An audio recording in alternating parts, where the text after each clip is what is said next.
Siempre ha habido quienes creen que los ovnis, objetos voladores no identificados, provienen del espacio exterior, pero quizá la realidad esté más cerca de casa. Soy muy escéptico con relación a los ovnis. Estoy seguro de que solo se trata de nuestros propios aviones. Por más de 60 años, se han estado diseñando, fabricando y probando platillos voladores en bases de investigación ultra secretas ubicadas en todo el mundo. Alejado del resto de las grandes compañías, hay un lugar en el que se están fabricando platillos voladores. Algunos afirman incluso haberlos visto. No cabe duda de que eran platillos voladores.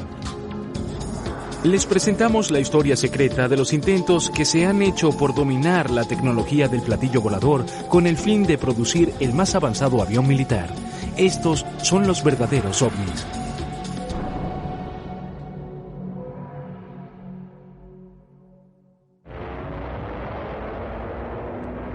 La historia de los verdaderos ovnis comienza en la Alemania nazi. Al ver que la victoria en la Segunda Guerra Mundial se les hacía cada vez más improbable, los científicos alemanes trataron de perfeccionar armas que pudieran cambiar el curso de la guerra a favor de Hitler. Uno de estos científicos era Victor Schauberger, un inventor que ya había producido modelos de platillos voladores. Estos tenían la premisa de ser máquinas voladoras con la maniobrabilidad de un helicóptero, capaces al mismo tiempo de viajar a velocidades supersónicas sin ser detectadas por el enemigo. Las naves de Schauberger utilizaban un vórtice similar a un tornado que producía efectos magnéticos que a su vez causaban la levitación. El trabajo de Víctor fue reconocido por el gobierno alemán y el científico se reunió con Hitler. Más tarde fue admitido a la SS, donde se le pidió que siguiera desarrollando este concepto del platillo volador. Schauberger trabajó con un grupo de brillantes ingenieros alemanes, entre ellos Klaus Habermohl, Rudolf Schieber, Andreas Epp y el Dr. Richard Mitty. Todos ellos produjeron diseños sumamente avanzados. Los alemanes tenían 3 bases separadas para el desarrollo de sus platillos voladores. Había una en Pinemont, una en Breslau y otra más en Praga. Eran probados en las 3 localidades. De hecho, los alemanes habían avanzado tanto en el desarrollo y prueba de estas máquinas que las habían volado. Una de las compañías involucradas, Messerschmitt, había volado una nave en forma de platillo. Estas fotografías de los primeros prototipos se parecen a las fotografías de ovnis que emergerían en las décadas siguientes. Pero este no era el mundo de la ciencia ficción. Estos eran ovnis altamente avanzados hechos por el hombre. El ejército alemán desarrollaba estas letales armas con el fin de ganar la guerra. Durante la Segunda Guerra Mundial, el conflicto militar en Europa estaba dominado por la lucha por la supremacía sobre el espacio aéreo. Para 1944, la marea estaba a punto de volverse en contra del Tercer Reich. El 13 de junio de ese año, apenas una semana después del Día D por parte de los aliados, Hitler desplegó sus mortales armas secretas.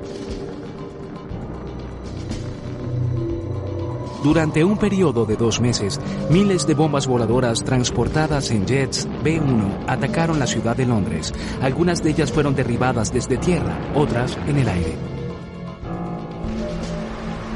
Este mortal desarrollo de la tecnología bélica marcó el inicio de una nueva era en la historia de la aviación militar. Y el uso de la tecnología del platillo volador para producir máquinas de matanza aún más eficientes sería la culminación de aquellas investigaciones. Durante el período nazi floreció el pensamiento científico y el desarrollo tecnológico. Los científicos alemanes recibieron el permiso de hacer trabajos de desarrollo en todas las áreas que son relevantes en nuestras vidas hoy en día. De hecho, aún estamos viviendo de los restos de sus avances. En realidad, los principios básicos de la ciencia espacial no eran nada nuevo. En las décadas de los 20 y 30, muchos entusiastas inocentes habían comenzado a experimentar con la propulsión a chorro en toda Europa y Norteamérica. Sin embargo, lo que estaban haciendo los nazis no tenía nada de inocente.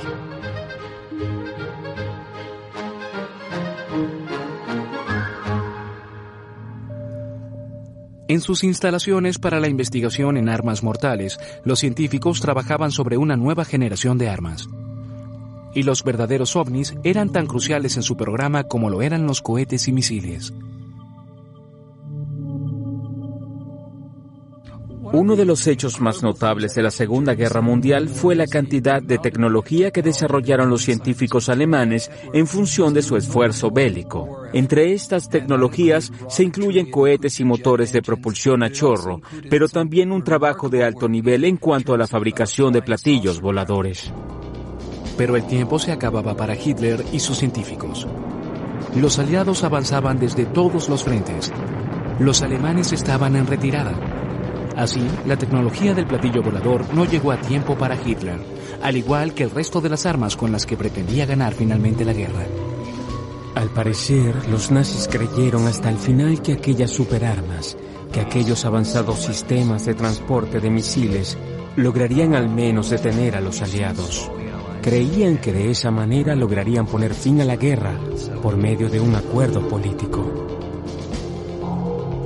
El sueño de Hitler de ganar la guerra gracias a sus superarmas nunca se hizo realidad.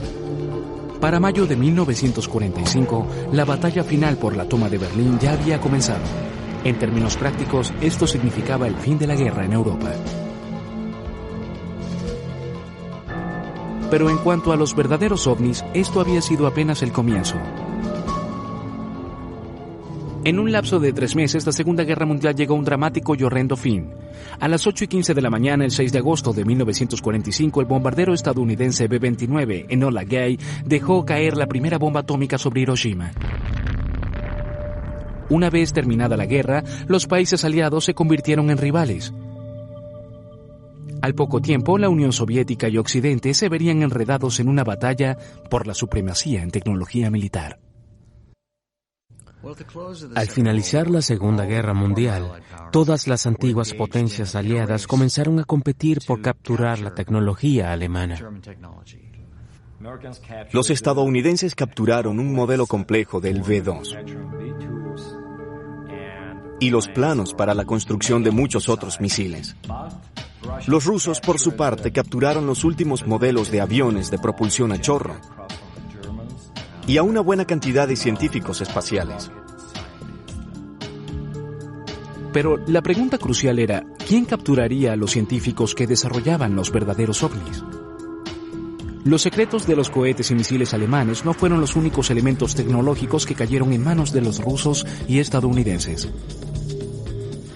La Guerra Fría estaba por comenzar. Paralela a la carrera armamentista que se hacía pública con sus muestras de misiles, había otra carrera que se desarrollaba en secreto, de la que el público general no sabía nada.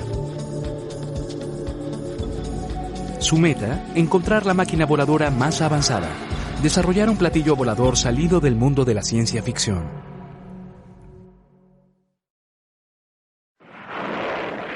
Durante la Segunda Guerra Mundial, hubo una importante revolución tecnológica en cuanto a motores de propulsión a chorro, física atómica y verdaderos ovnis, es decir, tecnología para la fabricación de platillos voladores. Los alemanes habían iniciado al mundo en el desarrollo de los verdaderos ovnis. Después de 1945, sus ideas y científicos cayeron en manos de las dos nuevas superpotencias, Rusia y Estados Unidos. Los ingenieros alemanes Victor Schauberger, Rudolf Schieber y un tal Dr. Mitte comenzaron a trabajar secretamente para los Estados Unidos. Al mismo tiempo, según los informes, el científico alemán Andreas Ebb trabajaba también en un proyecto de platillo volador para los rusos. Tanto los estadounidenses como los rusos explotaron mucho el recurso de los científicos que habían capturado al final de la guerra. Usaron la tecnología y el personal alemán para desarrollar su propia ciencia durante la Guerra Fría. Para el final de la Segunda Guerra Mundial, los que fueran aliados se convirtieron en rivales y así comenzó la carrera armamentista que se conoció como Guerra Fría. Los estadounidenses centraron sus esfuerzos en el desarrollo de sistemas de armas con cohetes y misiles. Al parecer, la porción del proyecto de los platillos voladores capturada por los Estados Unidos había quedado a un lado. Hasta que en 1947 un piloto estadounidense llamado Kenneth Arnold reportó haber visto un ovni sobrevolando el territorio norteamericano.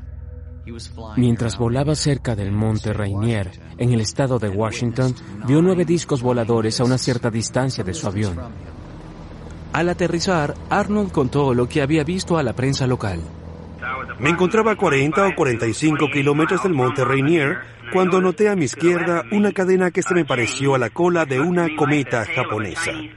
Se movía a una gran velocidad sobre la cara del monte Rainier. Parecían platos cortados por la mitad con una especie de triángulo convexo en la parte posterior. El testimonio de Kenneth Arnold provocó una tormenta. En base a marcas conocidas en el terreno, calculó que aquellas naves volaban a unos 2.000 kilómetros por hora. Cuando aterrizó y contó lo que había visto a la prensa, dijo que parecían platillos saltando en el agua. Y es de ahí que viene el término de platillo volador que utilizamos hoy en día. Salido de la nada, ha llegado hasta nosotros el misterio del platillo volador. ¿Qué es un platillo volador? ¿Qué es eso que la gente ve y a veces logra fotografiar? ¿Qué hay detrás de los informes de fenómenos aéreos que se publican a diario en la prensa de nuestro país? La televisión y la radio estadounidenses comenzaron a informar sobre testimonios que afirmaban haber visto ovnis en el espacio aéreo de los Estados Unidos. Miré hacia arriba y vi 3 platillos voladores formados en V, a unos 800 metros de mí y a una altura de 100 metros aproximadamente. ¿Fue esto lo que vio el testigo? Estados Unidos fue tomado por múltiples visiones y una fiebre de ovnis. Los militares insistían en negar su vinculación con los hechos y declararon en televisión para calmar a la ciudadanía. Podemos asegurar que los testimonios recientes no guardan relación alguna con ningún desarrollo secreto llevado a cabo por agencias militares estadounidenses. Dado mi cargo dentro de la Organización de Investigación y Desarrollo de la Oficina de Aeronáutica y del Departamento de la Armada, conozco bien nuestros programas de aviones y misiles. Por eso puedo asegurar sin reservas que no existe en los programas de la Armada ninguna máquina voladora en forma de platillo.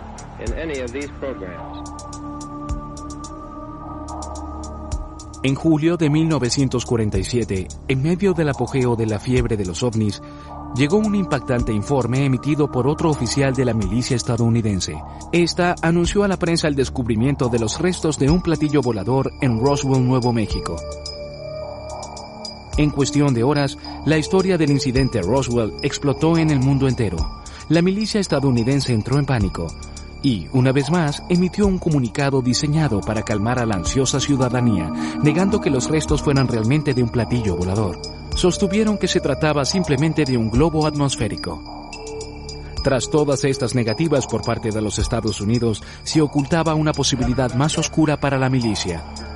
Si los ovnis no provenían del espacio exterior, si no estaban tripulados por alienígenas, su presencia podía interpretarse como señales de un enemigo más cercano. El ejército estadounidense fue inundado por todo tipo de informes sobre ovnis. Por eso surgió la idea de que detrás de esas misteriosas misiones podían estar los soviéticos. Los estadounidenses capturaron una serie de planos muy originales para el diseño de naves muy avanzadas. Entre estas estaba el Horten 229 de los hermanos Horten. Esta nave tenía una forma muy similar a los primeros platillos voladores que se habían divisado en territorio estadounidense en 1947. Así, Estados Unidos comenzó a temer que los rusos hubiesen producido una versión voladora del Horten 229. Así, en los años inmediatamente posteriores a la Segunda Guerra Mundial, los informes sobre ovnis formaron parte de las crecientes tensiones entre este y oeste. A medida que la Guerra Fría se intensificaba, a comienzos de los años 50, la Guerra de Corea llevó al mundo al borde de un desastre nuclear. En Estados Unidos, la paranoia y el miedo a una invasión comunista se vieron reflejados en la cultura popular, en las actitudes hacia los platillos voladores. Los platillos voladores han invadido nuestro planeta. Washington, Londres, París y Moscú son los blancos principales. El mundo entero está siendo atacado. Los años 50 fueron la era dorada de los platillos voladores. La gente tenía miedo por causa de la Guerra Fría. Tenía miedo por causa de los experimentos nucleares. Al mismo tiempo, la exploración del espacio exterior y los avances tecnológicos causaban mucho entusiasmo. De manera que el clima era justo el apropiado para esperar visita del espacio exterior.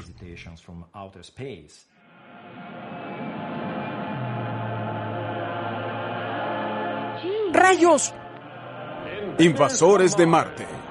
Él los vio aterrizar del espacio exterior. Él los vio capturar a gente inocente solo para destruirla. Para el aparato militar estadounidense, los continuos rumores y especulaciones resultaron ser un camuflaje ideal para los verdaderos ovnis. Por todos los desiertos de Estados Unidos había lugares como Área 51, Wade Sands y Los Álamos, centros de investigación en los que, además de los programas espaciales y de prueba de misiles, había cientos de otros proyectos ultrasecretos. Entre ellos se incluían pruebas de paracaídas de gran altura, pruebas de satélites y el desarrollo de futuros vehículos espaciales. Uno de estos proyectos secretos se llamaba Mogul. El proyecto Mogul era un plan ultrasecreto destinado a espiar a los rusos usando equipos de audio montados en globos de gran altura. El ejército de Estados Unidos ansiaba descubrir los secretos del programa soviético para el desarrollo de una bomba atómica rival. Por ello, necesitaba saber cuándo probarían estos sus armas. 20 años más tarde, el gobierno estadounidense tuvo que confesar que el incidente Roswell, ocurrido en 1947, había sido producto de pruebas militares de su propio gobierno. Luego publicaron un informe en el que se concluía que los restos recuperados no habían sido los de una nave extraterrestre, sino los de un proyecto de investigación de la Fuerza Aérea estadounidense de nombre código Mogul.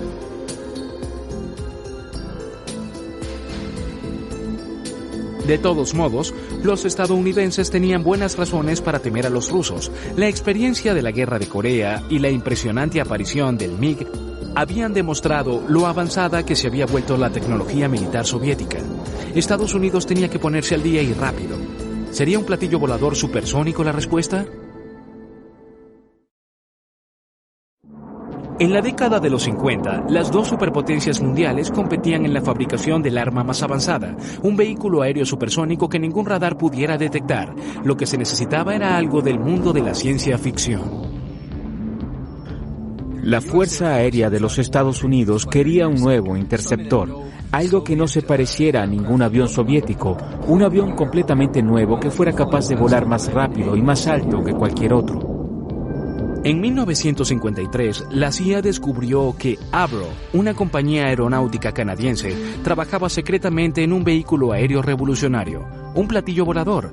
Este proyecto había sido concebido por un visionario ingeniero aeronáutico británico. El genio tras el proyecto del platillo volador era John Frost. Había llegado de Inglaterra como diseñador para otro proyecto, pero pronto comenzó a intrigarle la idea de probar un platillo volador en el aire. John Frost había sido el responsable de uno de los desarrollos más innovadores de la aviación, el avión de combate de alas hacia atrás y sin cola. Las primeras ideas de John Frost se inspiraron en una colección que éste hizo de todos los informes sobre ovnis que estaban apareciendo y comenzó a reducir las posibilidades relativas a su origen hasta que quedó con dos, y una de ellas era que los ovnis fueran hechos por el hombre en Alemania. A Frost le intrigaban los informes sobre los platillos voladores nazis. Tenemos evidencias de que él participó en entrevistas que se hicieron a los científicos alemanes, y en especial a uno de ellos, Mitty, quien había trabajado en el proyecto de los platillos voladores alemanes. El doctor Walter Mitty afirmó que había pasado 10 años trabajando en el proyecto nazi del platillo volador y que su equipo había incluso construido un prototipo volador. Mitty le enseñó a Frost fotografías y planos. Frost estaba convencido de poder hacer realidad los planes de Mitty. John Frost tenía en el proyecto de Mitty la promesa de algo que nadie más habría podido lograr en ese momento. Un vehículo aéreo supersónico, 2 veces más rápido que el sonido, capaz de volar más alto y más rápido que cualquier otra nave del momento, sin necesidad de aeropuertos ni pistas. En 1952, la fábrica canadiense de aviones Avro ocultó uno de los proyectos más secretos del gobierno de los Estados Unidos. John Frost estableció un grupo secreto llamado Grupo para Proyecto Especial. Lo integraban hombres como él, ingenieros y técnicos, científicos que trabajaban sobre ideas propias y las ideas de Frost. Y finalmente todo eso llevó al surgimiento de varios proyectos de platillo volador. Uno de los ingenieros aeronáuticos que trabajaron con John Frost en este revolucionario concepto fue David Garland. John Frost era un típico caballero inglés, salido del sistema de educación pública, pero tenía una muy amplia experiencia en la industria de la aviación. Yo diría que su entusiasmo era realmente contagioso. Ningún problema era demasiado grande para él. Decía que todos los problemas tenían solución y que de hecho nosotros no teníamos problemas sino retos. El primer proyecto de John Frost fue el Proyecto Y, que era un avión en forma de pala basado alrededor de un motor circular en forma de panqueque. Debía poder despegar verticalmente del suelo, pero también podría hacerlo desde una pista convencional y funcionaría como un interceptor supersónico. El proyecto fue diseñado como un vehículo aéreo de propulsión a chorro, sin cola. Ya se estaba empleando la tecnología del platillo volador. El equipo élite de John Frost construyó un modelo de prueba en forma de pala en un taller muy bien custodiado de la fábrica Avro. En 1953 se probó secretamente un modelo que tenía un alerón de propulsión a chorro y una cola tipo Delta. Lo que se buscaba era el despegue vertical, pero las fallas de diseño se hicieron evidentes casi de inmediato.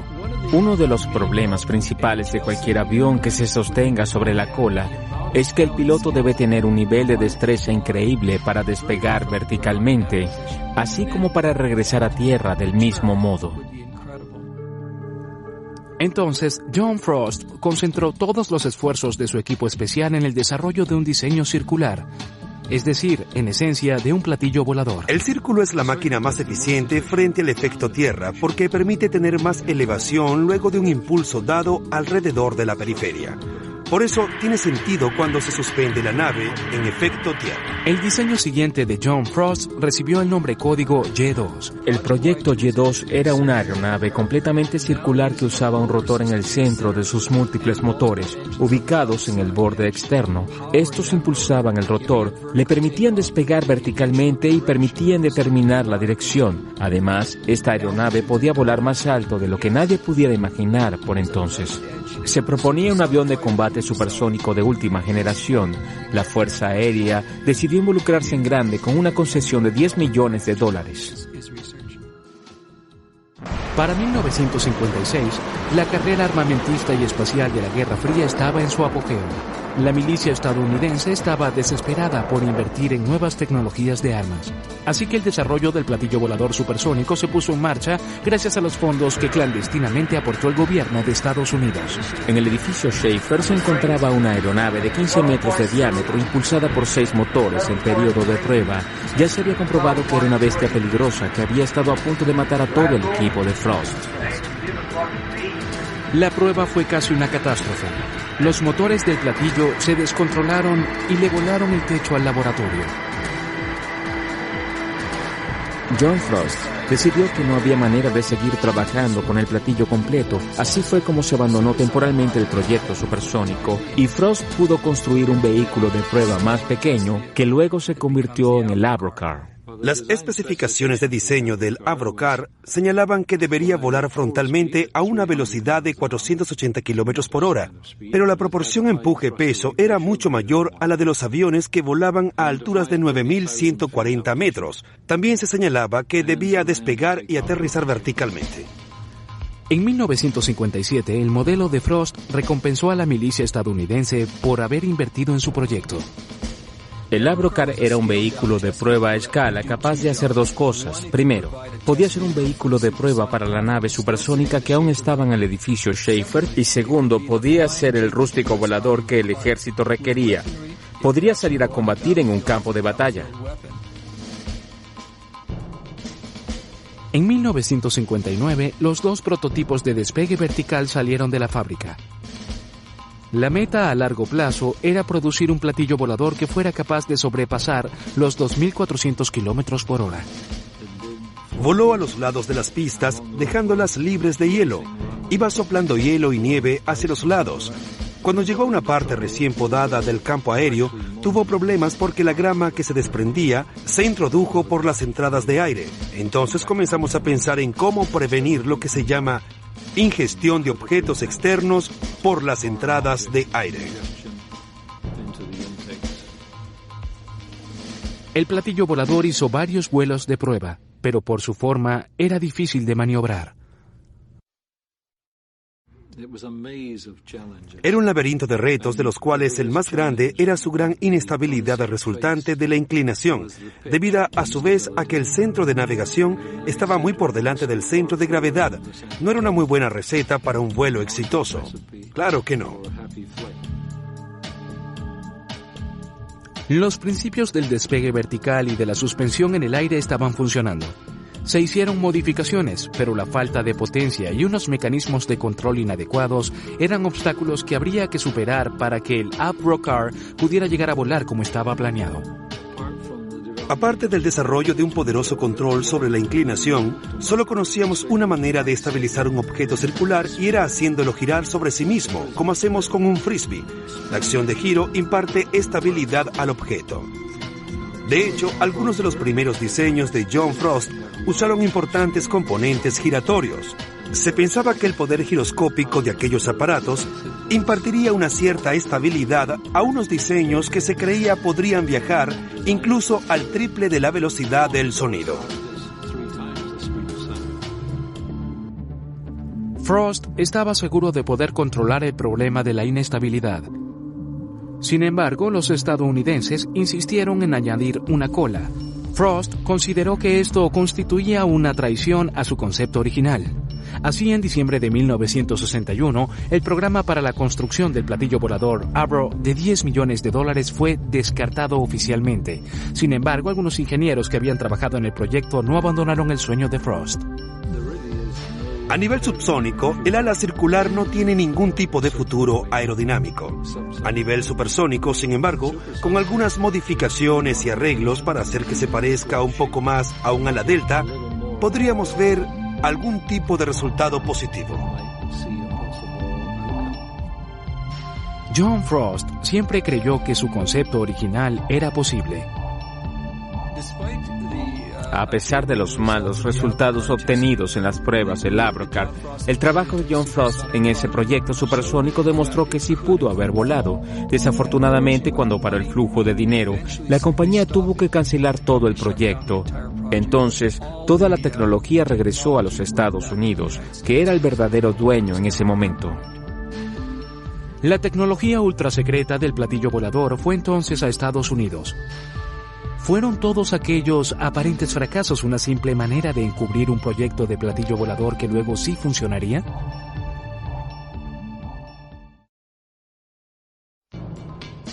Este es Jack Pickett. Hace 40 años se dedicaba a la publicación de revistas militares en Estados Unidos. Por su ocupación tenía incluso permiso de entrar a áreas vedadas.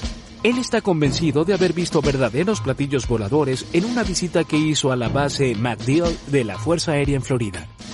No cabe duda de que eran platillos voladores. Había 4, estaban estacionados en un área restringida de la base aérea. Tenían varios tamaños, desde 6 metros hasta 14, 20 metros. El más grande tenía 36 metros de diámetro. Eran círculos perfectos. Jack Pickett había sido invitado a la base de la Fuerza Aérea para escribir un artículo sobre las aeronaves recientemente decomisadas. Incluso se le mostraron algunas impresionantes fotografías de las aeronaves en el hangar. Me mostraron fotografías de muchas de estas aeronaves volando en formación. También me mostraron fotografías de ellas con escoltas de aviones a chorro, es decir, volaban con escoltas militares regulares. El investigador militar Michael Short lleva los últimos 10 años investigando el testimonio de Pickett.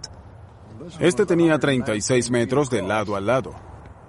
Short ha trabajado de cerca con Pickett para producir una serie de reconstrucciones fotográficas de las aeronaves experimentales que Pickett vio. Lo que le mostraron a Pickett parecía increíble. Sin embargo, se le aseguró que aquellos eran realmente platillos voladores experimentales, y aquella era la evidencia de que ya habían volado. Pregunté qué tan rápido y qué tan alto volaban. y me dijo que habían alcanzado el espacio exterior con ellos. Entonces le pregunté incisivamente por qué estaban descontinuando una aeronave capaz de volar tan alto y tan rápido. Y su respuesta fue: hemos diseñado mejores versiones que presentan menos problemas de maniobrabilidad. Pickett escribió su artículo y estaba listo para publicarlo, pero al último momento la Fuerza Aérea le sustrajo el permiso y tomó de vuelta todas las fotografías de Pickett. Este continúa afirmando la verdad de su historia y permanece convencido de lo que vio. Bien, pues los vi fotografiados en pleno vuelo. Me acerqué a ellos y los toqué con mis propias manos. Los examiné detenidamente. No tengo ni la menor duda de que eran aeronaves excepcionales. Y su apariencia era exactamente igual a la de los llamados platillos voladores. Michael Chart está convencido en base a las evidencias de que la historia de Jack Pickett es cierta. Creo que estos eran los artículos verdaderos y auténticos, porque llevo más de 4 años entrevistando a Jack y nunca ha dejado de ser consistente, nunca ha cambiado su testimonio.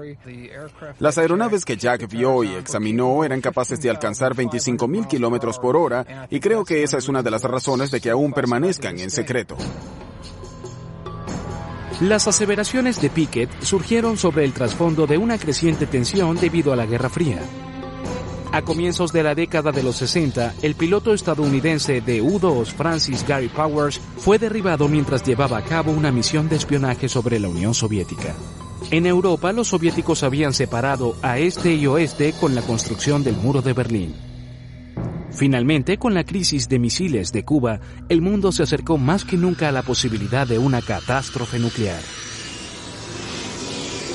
Este podría ser el comienzo del fin. Como había sucedido ya en los años 50, en los 60 la cultura popular estadounidense reflejaba miedo y paranoia. Una vez más el público se enganchó con la idea de una amenaza del espacio exterior. Las naciones del mundo movilizan su poder militar en un intento por defender a la Tierra contra las armas desconocidas de la superraza del planeta rojo. Hubo una súbita ola de visiones de ovnis. Bajamos rápidamente del auto y nos quedamos parados a un lado de la carretera mientras aquella cosa pasaba volando sobre nuestras cabezas, muy cerca de las copas de los árboles. Se mantenía suspendido sobre la casa, moviéndose de lado a lado, directamente encima de ella. Y si me preguntan qué era, diré que no tengo ni la menor idea. Investigo el fenómeno de los ovnis desde hace 25 años. Y creo que la mayoría de los testigos dicen la verdad al afirmar que vieron algo extraño en el cielo. En la mayoría de los casos, se trata de fenómenos creados por el hombre, o de fenómenos naturales. Pueden ser globos atmosféricos, planetas, satélites que regresan a la atmósfera terrestre y demás. Sin embargo, existe un porcentaje bajo, pero significativo, de casos que aún no se han podido explicar. Pero sí había una explicación para estas misteriosas visiones de ovnis que no implicaba criaturas extraterrestres. Soy un gran escéptico con relación a los ovnis. En pocas palabras, yo diría que prácticamente todos los ovnis que se han visto, aparte de los montajes fotográficos con tapas de ollas, han sido de una u otra manera parte de la Fuerza Aérea de los Estados Unidos. Durante los años 60, Alan Brown trabajó en el taller experimental secreto de Lockheed llamado Skunk Works en medio del desierto de Nevada. En aquel entonces, Rusia y Estados Unidos se temían mutuamente por sus capacidades nucleares. Los rusos usaron principalmente la tecnología satelital para espiar a los Estados Unidos. Los estadounidenses, por su parte, invirtieron sobre todo en aviones de reconocimiento piloteados. Lockheed había construido el avión ultrasecreto de espionaje de gran altura U-2, diseñado para hacer reconocimiento encubierto sobre el territorio soviético, pero era vulnerable a los radares. Cuando unos misiles antiaéreos derribaron el primer U-2 sobre Rusia, ya se había hecho patente que la vida de los U-2 probablemente no sería muy larga, ya que el diseño de estos aviones no les permitía esconderse bien. Era evidente que habría que hacer algo drástico para mejorarlos. Quizá la tecnología de los platillos voladores podría producir un vehículo aéreo óptimo invisible a los radares. Así se inició una competencia para reemplazar el U-2. Lockheed ganó la contratación y yo estuve involucrado con un proyecto de avión llamado Half Blue. El programa cambió muy rápidamente de confidencial a ultra secreto cuando se dieron cuenta de lo mucho que se podría hacer con un avión esencialmente invisible a los radares. Durante los 10 años que siguieron, una nueva generación de aviones de espionaje fue sometida a rigurosas pruebas de manera secreta en el Área 51, la base aérea de pruebas del gobierno de los Estados Unidos en Nevada. Sin duda que las pruebas que se hacían eran a gran escala y además cubrían una gran área. Por eso hubo personas en la periferia que vieron objetos extraños volando por allí. E inmediatamente los reportaron a la prensa como platillos voladores de Marte, Saturno y otros. Quiere decir que la historia de Jack Pickett podría ser cierta. A lo largo de este periodo, la Fuerza Aérea estadounidense estaba desarrollando una aeronave capaz de evadir los radares del enemigo. Eso era justamente lo que habían prometido los pioneros de la tecnología de los platillos voladores. Y lo que es más, 12 años más tarde surgió un nuevo testigo que confirmó las declaraciones de Jack Pickett. Warren Bott, un expiloto de la 8ª Fuerza Aérea, vio un platillo volador idéntico oculto en un hangar restringido, mientras visitaba la base Wright-Patterson de la Fuerza Aérea para una reunión de pilotos. Me sorprendí al ver un enorme avión en forma de disco, cuya circunferencia abarcaba casi todo el hangar.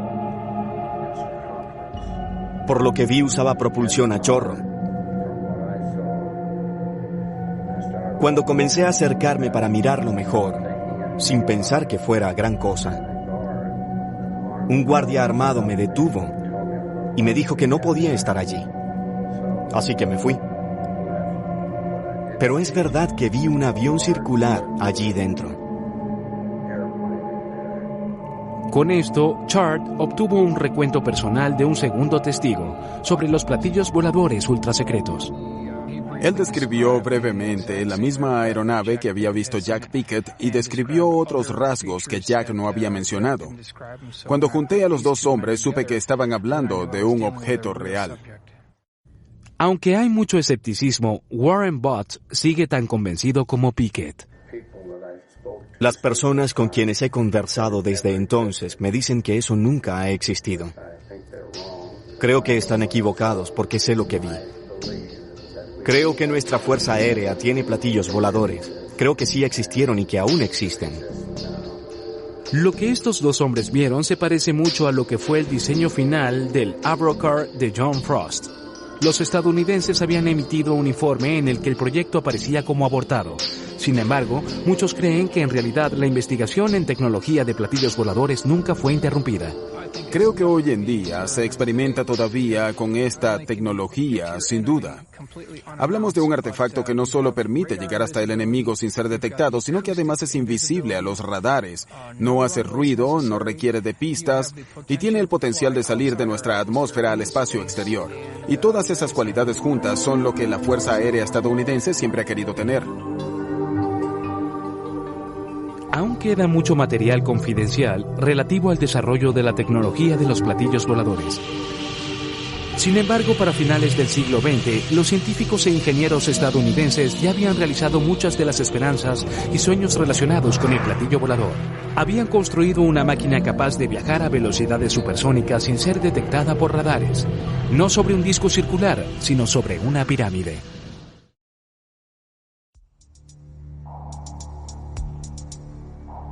Durante un periodo de 15 años, esta revolucionaria aeronave fue clasificada como un proyecto negro. Era uno de los secretos mejor guardados de Estados Unidos. Este era el ovni real por excelencia, un avión supersónico de ataque que volaba como un jet sin ser detectado por radares. En 1988, los estadounidenses decidieron revelárselo al mundo. La razón por la que el F-117 fue expuesto al público a finales del año 1988 tiene un aspecto interesante. Se había restringido el vuelo de estos aviones a las horas de la noche, de manera que los pilotos se veían como atrapados dentro del avión en un campo aéreo totalmente oscuro en medio de Nevada. Por esta razón perdimos a varios pilotos que terminaron desorientados en medio de algún vuelo nocturno. Entonces la Fuerza Aérea decidió que sería mejor comenzar a volarlo de día. Y si eso iba a ser así, tendría que dar al público alguna indicación de lo que era ese avión. Así no recibiría otra oleada de informes de visiones de ovnis. Con el fin de evadir los radares y los misiles antiaéreos, el avión furtivo F-117 de Lockheed adoptó algunos de los conceptos propios del platillo volador. En primer lugar, estaba la idea de que la forma de la aeronave determinaría su grado de visibilidad ante los radares del enemigo. Logramos un corte transversal de radar sustancialmente menos visible de lo que se esperaba. La razón primordial fue que usamos un enfoque diferente y totalmente nuevo a la hora de analizar la invisibilidad. Así averiguamos que una forma piramidal de muy poca altura, con bordes muy inclinados hacia atrás, nos daba un corte transversal mucho menos visible que cualquiera que se hubiera visto antes. Menos de un año después de la salida de este avión furtivo a la luz pública, el Imperio Soviético comenzó a desmoronarse. El 9 de noviembre de 1989, con la caída del muro de Berlín, la frontera entre Alemania Oriental y Alemania Occidental quedó abierta. La Guerra Fría había terminado realmente. Pero no pasó mucho tiempo antes de que el avión de espionaje viera su primer combate como líder del ataque a un nuevo enemigo en la guerra de Irak.